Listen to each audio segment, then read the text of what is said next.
So today is Sunday and mga tumi sa Malagas Garden Resort. So gikan mamiyana og balay diri sa Indangan. At first wala pa ka-decide akong husband kung asa yung mga to. Pero nagami sa Malagas Garden Resort. So that time dula-dula sila sa akong habi nga mo ang baby nga cutie. Well gahulat mi sa mo ang food. Hi baby, so cute. Aki na iyang name. So diri man ni hotel auntie. Dili mi ugon sa pero auntie lang mo tawag kasi sige mi kaon. Dere, so hituan ni siya. Hituan ni siya diri sa tugbok. Bisitahin ninyo ning mga madam kay lami ilang mga pagkaon. So mo na mong isa ka hito og nag-order lang chicken og pork. Naara naabot na mi diri sa Malagas Garden Resort. Dali kay no pinaabte. Sorry kay mga madam kay wala na ko na video namang pag-entra. So samtang galakaw-lakaw mi nakakita ko og kabaw nga puti. Karon pa jud kita kabaw nga afam. Char. So karon na mi diri sa ilahang ambot unsa ni oy asa ni dapit basta padulong mi sa Malagos Butterfly Garden man yata to. So mo na ni lakaw-lakaw na mi mo na mga baby cute akong habi. So kanang naguna ako ang mother ug ako ang brother. Nice kayo diri mga madam so bisitahin ninyo. Sulit kayo yung gibayaran. And this is me and my hubby and my baby. So lakaw-lakaw lang. Mara ba ko gula ng anak? Char. So mao na to niliko na mi. And sa among pagliko nakita na nako ang Malagos Butterfly Sanctuary di ay siya dili siya garden. So diri mi nag-una kay para makita sa among baby ang mga butterfly nga naglupad-lupad. Naadjud kay makita nga butterfly. Syempre butterfly sanctuary good no. Naadjud kay makita. Actually mga madam, first time na mo nag-adto po diri. So mao na ginang butterfly, black and white nga butterfly. So kani diri is dako jud siya ang butterfly sanctuary. Daghan pa siya butterflies, klase-klase lang.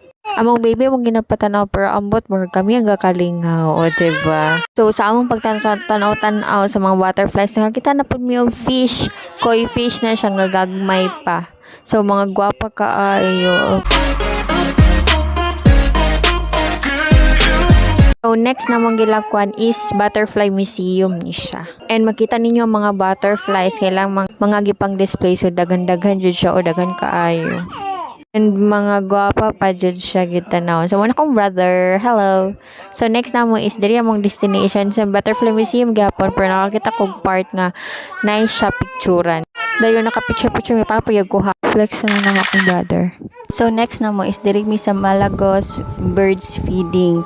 So excited kami diri nga part kay magpakaon kag mga bird. But before ka magpakaon, syempre na ibayad. So ilahang birds feeding is 20 pesos lang. Dayon 30 pesos ang sa picture. Katong mga dagko nga mga birds. Nagkatawa pa jud mi kay di ba ang entrance is na ay kanao gumaguma. Then akong brother is wala siya kadiri sulod so nang sangit-sangit siya o di ba. Tinangat zay. Noon sa naman yun, nagbulol naman tayo nito oy.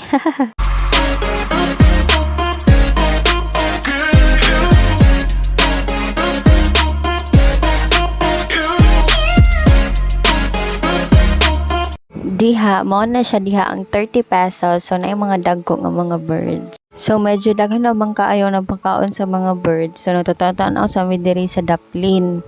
Mo din nilang mga rate. Na birds feeding 20 pesos, koi feeds 20, photo booth 30. So mao pa na silang nagpakaon. So wala pa mi nagduol kay medyo daghan pamanggod nilang ipakaon. So ang langgam is mahati. So gusto jud na mo tong amua sa tanan ng mga birds no. Ay kakit sa mong baby oy. Adara o di ba? Wala pa mi naghatag og pagkaon na pero nagdala na siyang iyahang pagkaon. Dalok-dalok man nga birds ay tanaw ako na gud siyang tiyan ay ganihan ni sigkaon kay syempre sa whole day na ako lako daghan pagkaayo gapakaon sa iyaha kay daghan mo ka picture. Actually lingaw gyud kaayo siya kaso lang kay grabe kag gilok sa langgam. Gilok kay mga birds magbatog sa imuha. Kay super ta kanang gilok bitaw nga sakit-sakit char.